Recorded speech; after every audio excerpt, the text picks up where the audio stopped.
ہاتھ بھی کانپ رہے تھے، نظر آ رہا تھا کتنی بڑی نعمت سے محروم ہو رہا ہوں. قریب آ کے حضور نے فرمایا چابی دے دو.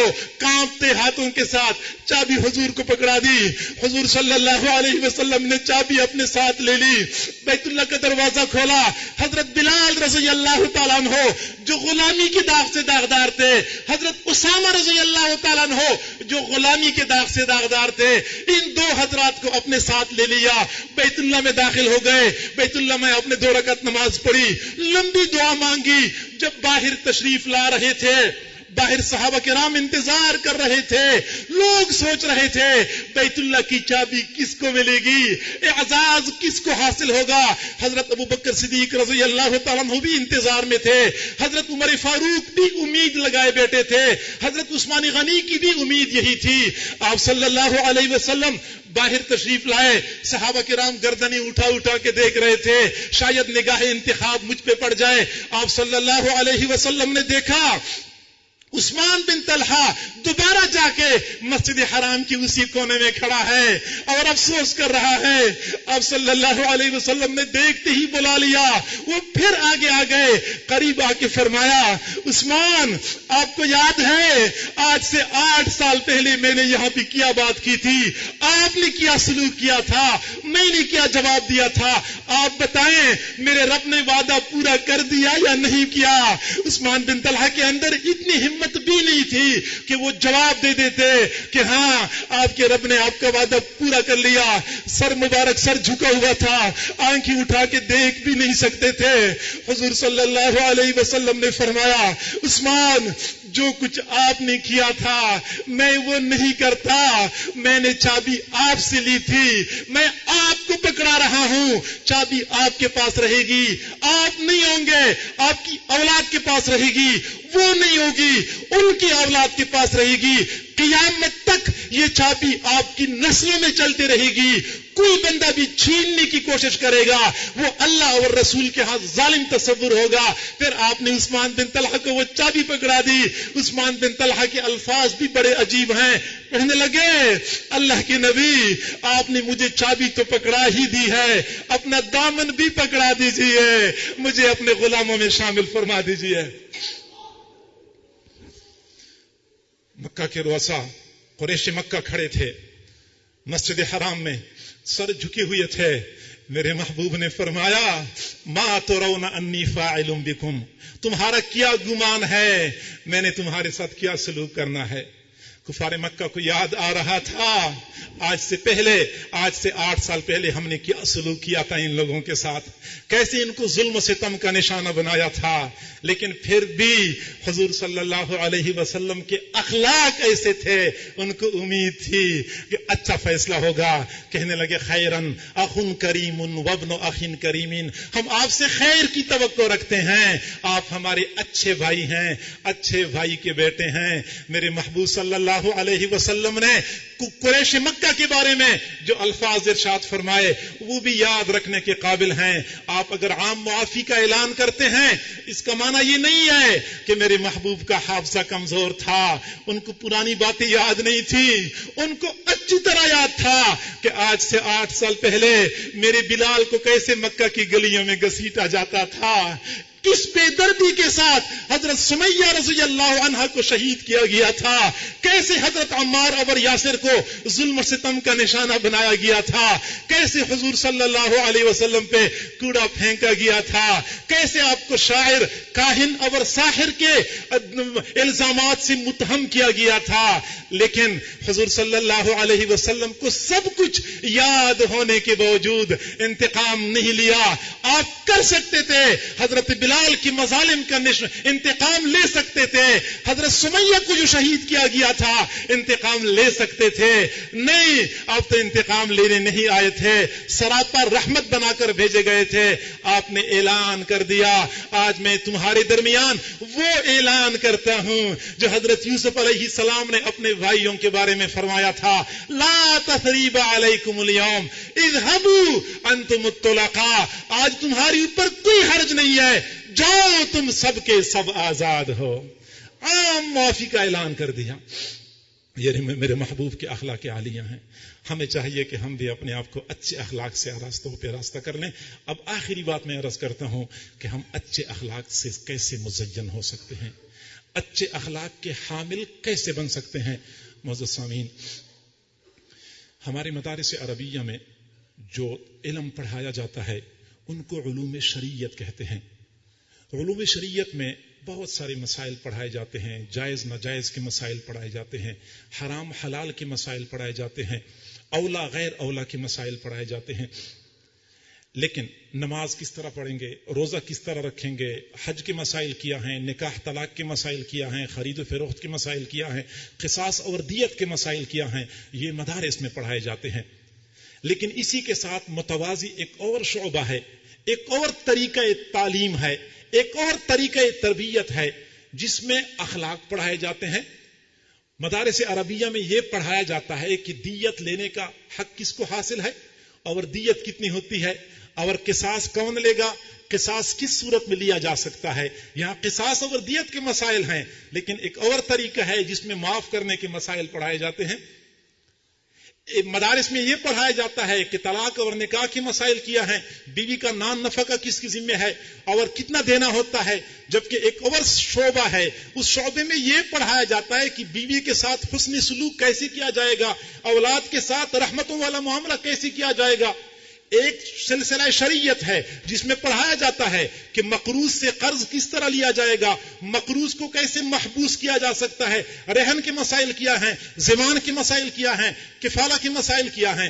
جبکہ ایک اور شعبہ ہے جس میں یہ پڑھایا جاتا ہے کہ مقروض کو کیسے معاف کیا جا سکتا ہے, اس کو کیسے مہلت دی جا سکتی ہے, اس کے ساتھ نرمی کا معاملہ کیسے کیا جا سکتا ہے.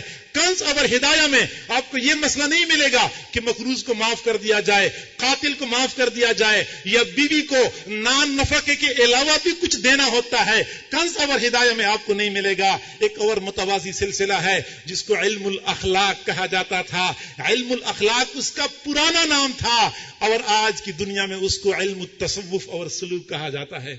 آج اگر ہم چاہتے ہیں کہ ہم اچھے اخلاق سے آراستہ پہ راستہ ہو جائیں, ہمیں چاہیے کہ ہم ان اللہ والوں سے جڑ جائیں, چونکہ اللہ والے خود اچھے اخلاق کے حاملین ہوتے ہیں. ہم ان کے ساتھ جڑیں گے تو غیر شعوری طور پہ ان کے اچھے اخلاق ہمارے اندر منتقل ہو جائیں گے. غیر شعوری طور پہ ہم انہی اخلاق سے مزین ہو جائیں گے جو اللہ والوں کو حاصل ہوتے ہیں. اور ایک وقت تھا کہ لوگ مشائخ کے پاس جایا کرتے تھے, ان کی صحبت میں رہا کرتے تھے. انقلاب آتا تھا, گردن سے سریا نکل جاتا ہے, مزاج کی درستگی ختم ہو جاتی ہے, بندے میں نرمی آ جاتی ہے, بخل کی بجائے سخاوت آ جاتی ہے, تیزی کی بجائے تحمل اور بردباری آ جاتی ہے. ہم نے تو اپنے حضرت جی کو دیکھا ہے, نہایت ہی قریب سے دیکھا ہے, سال ہا سال سے دیکھ رہے ہیں. اللہ رب العزت نے کیا اخلاق عطا فرمائے ہیں, کیا کمال اخلاق ہیں. یقیناً میں کہا کرتا ہوں کہ میں اور میرے بہت سارے ساتھی ایسے ہیں جو ادارے میں کام کرتے ہیں, اتنی غلطیاں کرتے ہیں. بارہا غلطیوں کے باوجود ہمارے حضرت جی دامت برکاتہم العالیہ کا جو معاملہ ہمارے ساتھ ہے, میں کئی مرتبہ دوستوں سے کہا کرتا ہوں. ایک آدمی نے مجھے کہا کہ آپ کو حضرت کی کون سی ادا نے زیادہ متاثر کیا ہے. میں نے کہا حضرت کی کون سی ادا ایسی ہے جو متاثر کرنے والی نہیں ہے. ان کی خاموشی بھی بندے کو متاثر کرتی ہے, ان کا بولنا بھی بندے کو متاثر کرتا ہے, ان کا دیکھنا بھی متاثر کر دیتا ہے, ان کا مسکرانا بھی متاثر کر دیتا ہے. لیکن ہم نے دیکھا ہے کہ ہم جیسے نالائق, ہم جیسے نکموں کو اپنے ساتھ جوڑا ہوا ہے. تمام تر غلطیوں کے باوجود, تمام تر خرابیوں کے باوجود برداشت بھی کرتے ہیں. نہ صرف یہ کہ برداشت کرتے ہیں, لیکن کبھی بھی اس کے ساتھ ساتھ کبھی بھی تذلیل نہیں فرمائی, کبھی بھی رسوا نہیں کیا. عیوب پہ پردہ ڈالنے والے, تحمل کا مظاہرہ کرنے والے ہیں. ایسے اللہ والوں کی صحبت میں بندہ رہتا ہے, یقیناً ایسے ہی اخلاق سے وہ آراستہ پہ راستہ ہو جاتا ہے. ہم اگر چاہتے ہیں کہ اچھے اخلاق والے بن جائیں, اخلاق خانقاہوں میں سکھائے جاتے ہیں, اخلاق خانقاہوں میں سکھائے جاتے ہیں, اخلاق کی تعلیم اللہ والے دیتے ہیں. آگے بڑھیے, اللہ والوں کا دامن تھام لیجیے تاکہ ہم بھی ان کے اخلاق کے عالیہ میں سے کچھ درجے کے اخلاق تو حاصل کر لیں. یقیناً ان جیسا بننا تو ممکن ہی نہیں ہے, یہ تو اللہ رب العزت کی دین ہوتی ہے. جس پر نگاہ انتخاب پڑ جائے ان کو نوازتے رہتے ہیں. بندے کی اپنی محنت کا نتیجہ بھی نہیں ہوتا. کوئی بندہ یہ کہہ دے میں زیادہ ذکر اذکار کروں گا, میں زیادہ عبادت کروں گا, میں حضرت جی جیسا بن جاؤں گا. نہیں, یہ اللہ کی دین ہے. مانتے ہیں ولایت کسبی ہے, لیکن ولایت کے کچھ مقامات ایسی بھی ہوتے ہیں جو محض وہ بھی ہوا کرتے ہیں, اس میں بندے کے کسب کا عمل دخل نہیں ہوتا. عبادات کے زور پہ وہ مقامات نہیں ملا کرتے, وہ خالص عطیہ خدا بندی ہوتا ہے. ہاں, ان کے اخلاق میں سے کچھ اخلاق بندہ حاصل کر سکتا ہے. اللہ تعالی ہم سب کو دامن تھامنے اور تھامے رکھنے کی توفیق عطا فرمائے. ان کی اور ان کی نسلوں کی غلامی میں اللہ ہمیں قبول و مقبول فرمائے. وآخر دعوانا ان الحمدللہ رب العالمین.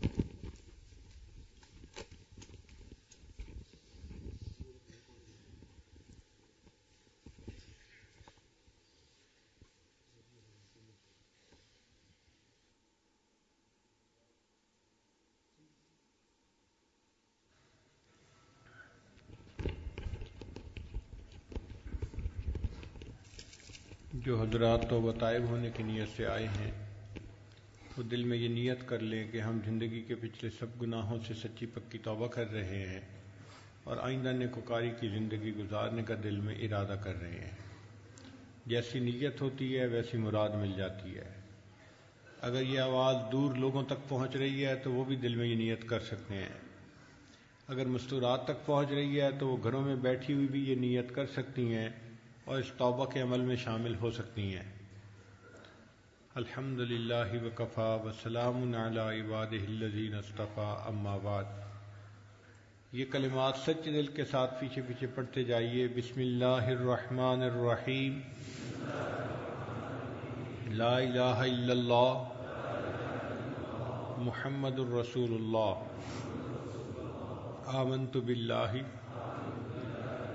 وملائکتہ وکتبہ ورسلہ والیوم الآخر والقدر خیرہ وشرہ من اللہ تعالی والبعث بعد الموت. آمنت باللہ کما ہوا باسمائہ وصفاتہ وقبلت جمیع احکامہ اقرار باللسان وتصدیق بالقلب. اشہد ان لا الہ الا اللہ واشہد ان محمدا عبدہ ورسولہ. استغفر اللہ ربی من کل ذنب واتوب الیہ برحمتک یا ارحم الراحمین. ان کلمات کو پڑھنے سے آپ سلسلے میں داخل ہو چکے ہیں, توبہ طائب ہو چکے ہیں. چند معمولات ہیں جن کو باقاعدگی سے کریں گے تو اللہ تعالیٰ دل کو منور فرمائیں گے. ان میں پہلی چیز ہے 100 مرتبہ استغفار صبح اور شام پڑھنا. اللہ استغفر اللہ ربی من کل ذنب واتوب الیہ. دوسرا ہے 100 مرتبہ درود شریف صبح و شام پڑھنا. اللہم صلی علی سیدنا محمد وعلی آل سیدنا محمد وبارک وسلم. تیسرا ہے قرآن مجید کی تلاوت روزانہ کرنا. اگر ایک پارہ ہو تو بہت اچھا, مشکل ہو تو آدھا پارہ صحیح. جو حفاظ ہیں وہ اپنی منزل کے حساب سے پڑھیں, ترتیب کے حساب سے پڑھیں. چوتھی چیز ہے چلتے پھرتے دل میں اللہ تعالیٰ کو یاد کرنا. اس کو کہتے ہیں وقوف قلبی.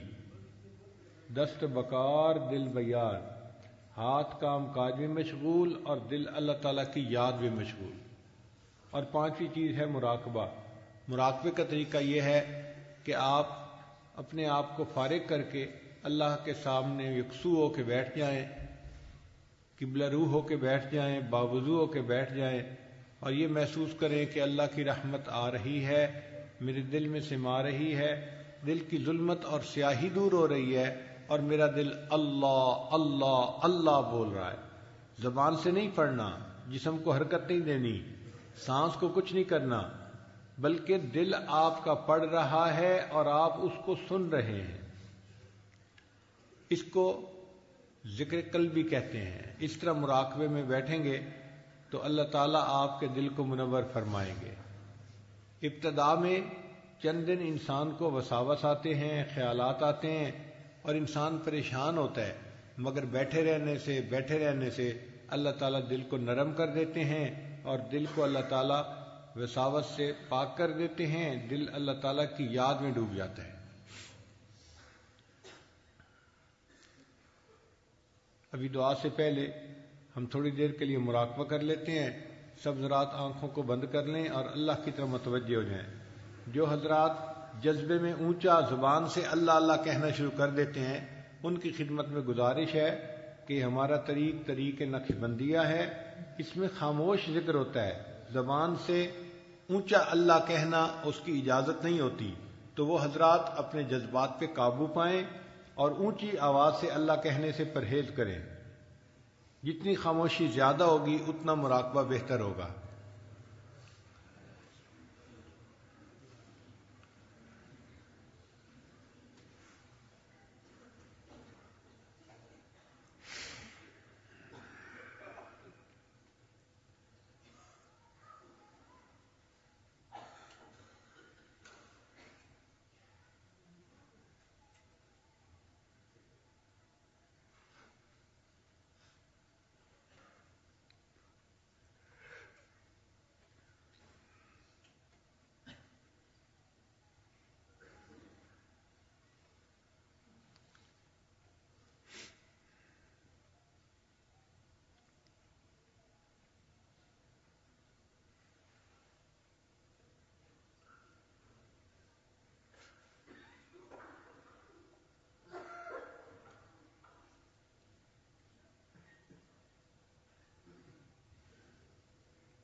دل مغموم کو مسرور کر دے،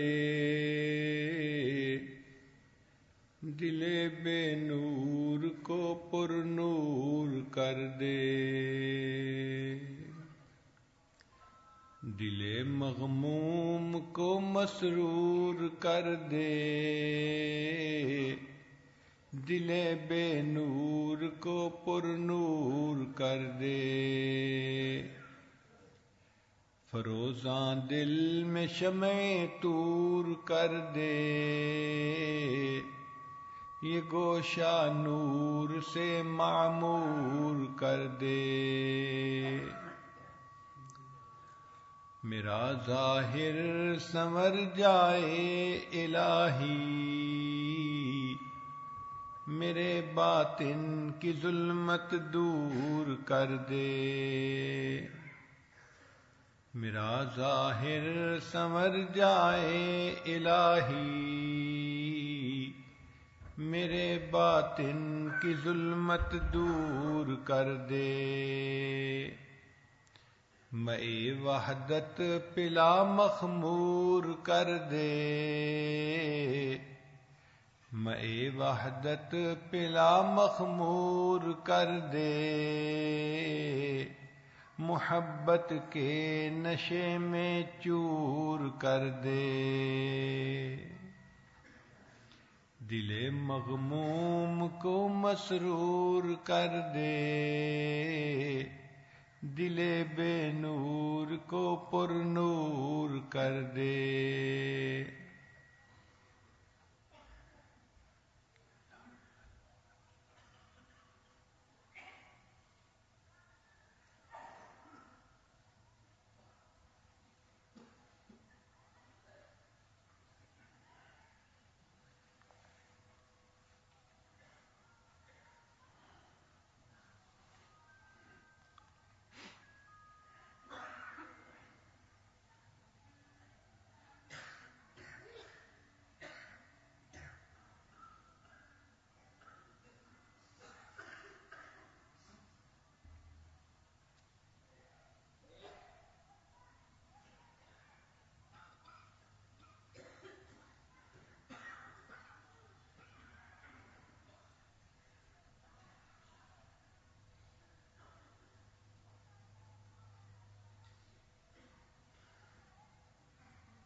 لا الہ الا اللہ محمد الرسول اللہ. دعا کر لیجئے.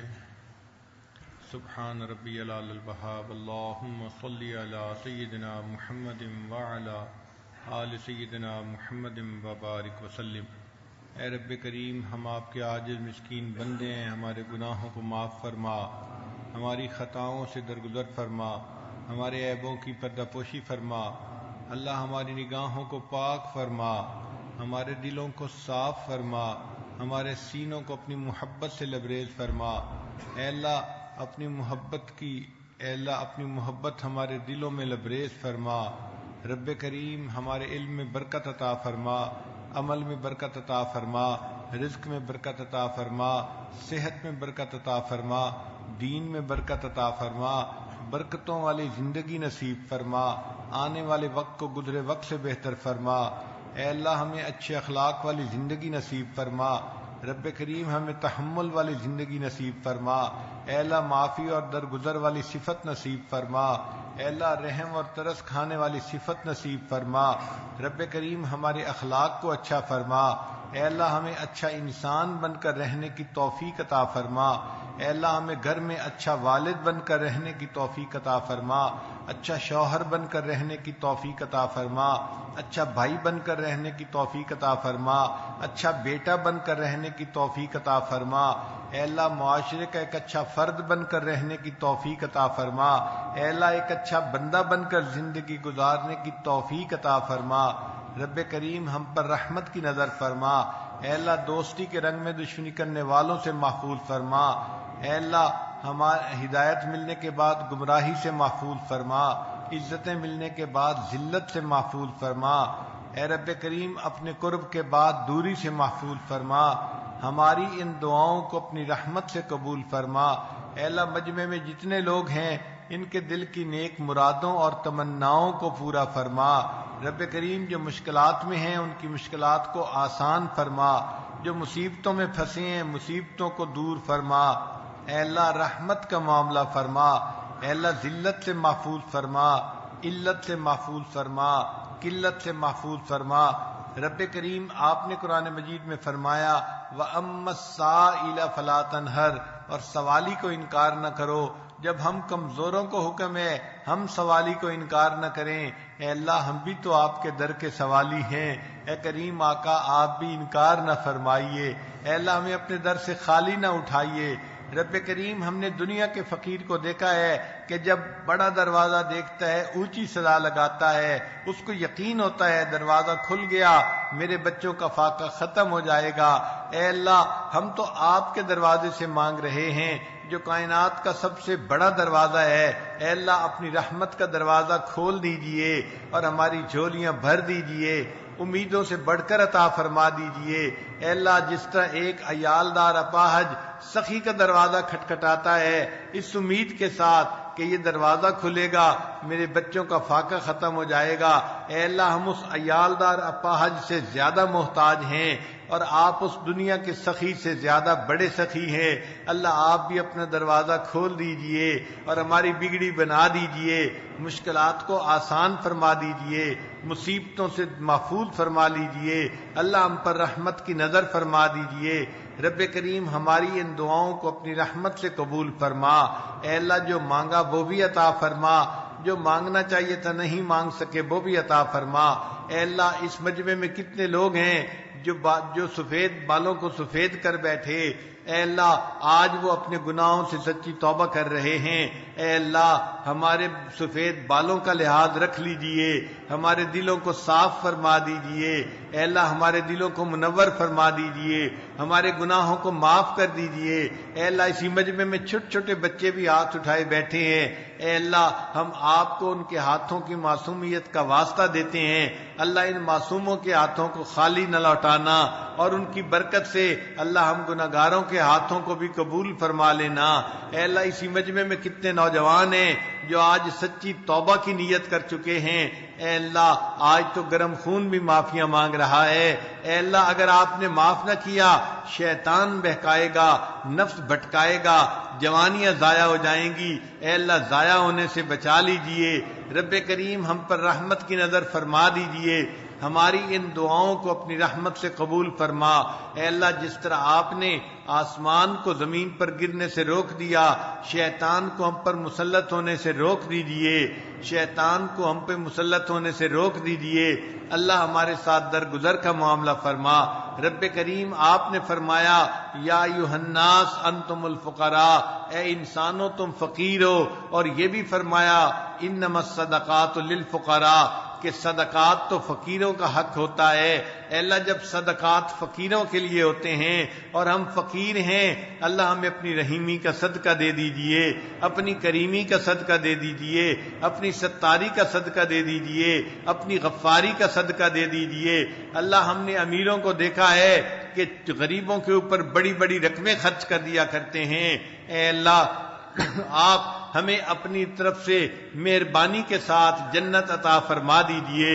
اللہ ہمیں اپنے عملوں پہ بھروسہ نہیں، عملوں کی وجہ سے ہم جنت میں جا سکیں، مگر آپ کی رحمت پہ بھروسہ ہے۔ اللہ اگر آپ ارادہ فرما دیں تو یہ کوئی بعید بات نہیں، اللہ آپ فیصلہ فرما سکتے ہیں۔ اللہ ہمارے لیے جنت کا فیصلہ فرما دیجئے اور ہمیں جہنم سے پناہ عطا فرما دیجئے۔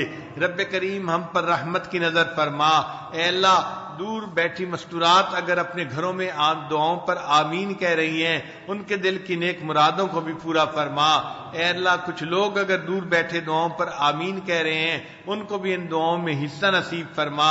رب کریم جو لوگ دور قریب سے چل کے اس اجتماع میں آئے ہیں، اللہ ان کا آنا قبول فرما، اور اس آنے کے بدلے اللہ ان کے گناہوں کو معاف فرما، خطاؤں سے درگزر فرما، عیبوں کی پردہ پوشی فرما۔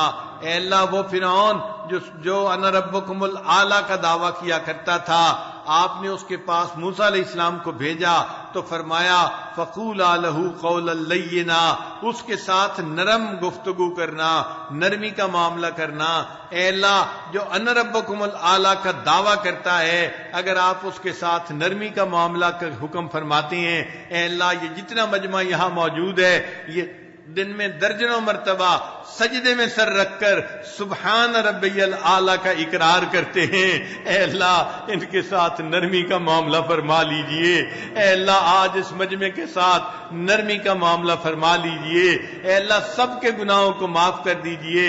اے اللہ اس دعا مکمل ہونے سے پہلے سب کو معافی عطا فرما دیجئے۔ رب کریم رحمت کا معاملہ فرما، ہماری ان دعاؤں کو اپنی رحمت سے قبول فرما۔ پروردگار عالم مہربانی کا معاملہ فرما۔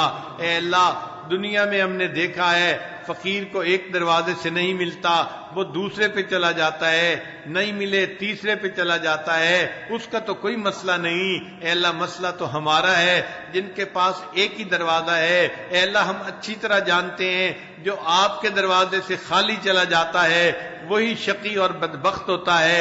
اے اللہ ہمیں شقی اور بدبخت بننے سے بچا لیجئے، ہمیں اپنے در سے خالی نہ اٹھائیے۔ اے اللہ ہمیں اپنے در سے دھکے نہ دیجئے، اے اللہ ہمیں جھڑکیاں نہ دیجئے۔ رب کریم مہربانی کا معاملہ فرما، ہماری ان دعاؤں کو اپنی رحمت سے قبول فرما۔ اے اللہ جن گھروں میں جوان بچے بچیاں موجود ہیں، اے اللہ ان بچوں کے لیے بچیوں کے لیے اچھے رشتے عطا فرما، ماں باپ کے لیے ان کے فرض ادا کرنے آسان فرما۔ اے اللہ قرضوں سے محفوظ فرما، مرضوں سے محفوظ فرما، ذلت سے محفوظ فرما، علت سے محفوظ فرما، قلت سے محفوظ فرما۔ اے رب کریم جو چھوٹے پھوٹے اعمال کیے ہیں ان کو شرف قبولیت عطا فرما، اور ہمیں نیک نیک اعمال کی مزید توفیقیں عطا فرما۔ اے اللہ ہماری ان دعاؤں کو اپنی رحمت سے قبول فرما۔ رب کریم ہمیں نماز کی حضوری نصیب فرما، سجدے کا سرور نصیب فرما، قرآن پاک پڑھنے کا لطف نصیب فرما۔ اے اللہ ہماری ان دعاؤں کو اپنی رحمت سے قبول فرما۔ رب کریم ہم نے جو مانگا ہمیں عطا فرما، جو مانگنا چاہیے تھا نہیں مانگ سکے وہ بھی عطا فرما۔ اے اللہ آپ سے آپ کے انبیاء نے جو خیریں مانگی، اولیاء نے جو خیریں مانگی، وہ سب خیریں ہمیں بھی نصیب فرما، اور جن شرور سے پناہ مانگی اللہ ہمیں بھی پناہ عطا فرما۔ رب کریم ہماری ان دعاؤں کو اپنی رحمت سے قبول فرما۔ ہمیں نبی علیہ الصلوۃ والسلام کی ایک سنت پر محبت کے ساتھ عمل کرنے کی توفیق عطا فرما۔ اے اللہ سر کے بالوں سے لے کر پاؤں کے ناخنوں تک ہمیں پورے جسم کو سنت کے مطابق ڈھالنے کی توفیق عطا فرما، محبت کے ساتھ سنتوں کو اپنانے کی توفیق عطا فرما۔ اے اللہ ہماری ان دعاؤں کو اپنی رحمت سے قبول فرما۔ اللہ ہمارے گھروں کو سنتوں کا گلشن بنا۔ اے اللہ ہمارے گھروں سے گناہوں کو ختم فرما۔ گھر کے جتنے افراد ہیں اللہ سب کو متقی بنا اور سب کو نیکی تقوی کی زندگی نصیب فرما۔ رب کریم ہمارے گھر کو نبی علیہ الصلوۃ والسلام کی سنتوں کا گلشن بنا۔ اے اللہ ہمارے گھروں کو مینارہ نور بنا اور اس نور کو اللہ پوری دنیا کے کونے کونے کے اندر پہنچا۔ اے اللہ ہمیں صلہ رحمی کرنے والوں میں شامل فرما۔ اے اللہ مہمان نوازی کرنے والوں میں شامل فرما۔ اے اللہ اچھے اخلاق والوں میں شامل فرما۔ رب کریم ہماری ان دعاؤں کو اپنی رحمت سے قبول فرما۔ پروردگار عالم جن دوست احباب نے دعاؤں کے لیے کہا، خط لکھے، فون کیے، یا جو ہم سے توقعات رکھتے ہیں یا جن کے ہمارے اوپر حقوق آتے ہیں، اللہ ان سب کو ان دعاؤں میں حصہ نصیب فرما۔ رب کریم ان سب کو ان دعاؤں میں حصہ نصیب فرما۔ ہمارے والدین عزیز، اقارب، مشائخ جو دنیا سے فوت ہو چکے، اللہ ان کی مغفرت فرما، اور جن کی آپ نے مغفرت کر دی ان کو قرب کے اعلیٰ ترین درجات عطا فرما۔ اے اللہ مدارس عربیہ کی حفاظت فرما، دعوت و تبلیغ کے کام کی حفاظت فرما، جہاں اللہ اللہ ہوتی ہے ان خانقاہوں کی حفاظت فرما۔ اے اللہ پوری دنیا میں جہاں دین کا کام ہو رہا ہے، جس شکل میں بھی ہو رہا ہے، اس کو شرف قبولیت عطا فرما۔ دین کا کام کرنے والے علماء مشائخ کو اے اللہ لمبی صحت والی برکتوں والی زندگی نصیب فرما۔ اے اللہ ان کے سائے کو ہمارے سروں پہ دراز فرما۔ رب کریم رحمتوں کا معاملہ فرما، ہماری ان دعاؤں کو اپنی رحمت سے قبول فرما۔ اے اللہ اس ادارے کو دن دگنی رات چوگنی ترقی نصیب فرما۔ پروردگار عالم جو اس کے معاونین ہیں ان کو اپنے مقربین میں شامل فرما۔ اے اللہ ہمارے اس ملک کی حفاظت فرما۔ اے اللہ ہمارے اس پیارے ملک کی حفاظت فرما۔ رب کریم ہمارے اس ملک کی حفاظت فرما، ہمیں آزادی کی قدر کرنے کی توفیق عطا فرما۔ اے اللہ جو اس ملک کے دشمن ہیں ان کو ہدایت عطا فرما، اور جن کی قسمت میں ہدایت نہیں اللہ ان کو چن چن کے دفع دور فرما۔ اے اللہ اس ملک کو دین کا قلعہ بنا۔ اے اللہ اس ملک کو دین کا قلعہ بنا، امن اور سلامتی کا قلعہ بنا۔ اے اللہ اس ملک کی اقتصادی حالت کو اچھا فرما۔ اے اللہ آپس میں بھائی چارے کی فضا کو پیدا فرما۔ اے اللہ جو اخلاق کے بارے میں بیان ہوا اللہ اس ملک کے تمام باشندوں کو وہ اعلیٰ اخلاق نصیب فرما۔ پروردگار عالم جو ملک کے حکام ہیں اے اللہ ان کو بھی اچھے فیصلے کرنے کی توفیق عطا فرما۔ ہماری ان دعاؤں کو اپنی رحمت سے قبول فرما۔ اے اللہ جو خدمت کی جماعت ہے ان کی خدمت کو قبول فرما۔ ہم نے اپنے بڑوں سے سنا ہے عبادت سے جنت ملتی ہے، خدمت سے خدا ملتا ہے۔ اے اللہ جنہوں نے خدمت میں تکلیفیں اٹھائیں ان کو اپنا قرب عطا فرما، اپنے مقبول بندوں میں شامل فرما۔ اے اللہ ان کو اپنے محبوب بندوں میں شامل فرما، اور اس خدمت کے بدلے اللہ ان کو دنیا آخرت کی مشکلوں کو آسان فرما۔ اے پروردگار عالم ہماری ان دعاؤں کو اپنی رحمت سے قبول فرما۔ ربنا تقبل منا انک انت السمیع العلیم تب علینا انک انت التواب الرحیم۔ صلی اللہ تعالی علی حبیبہ سیدنا محمد وآلہ واصحابہ اجمعین برحمتک یا ارحم الراحمین۔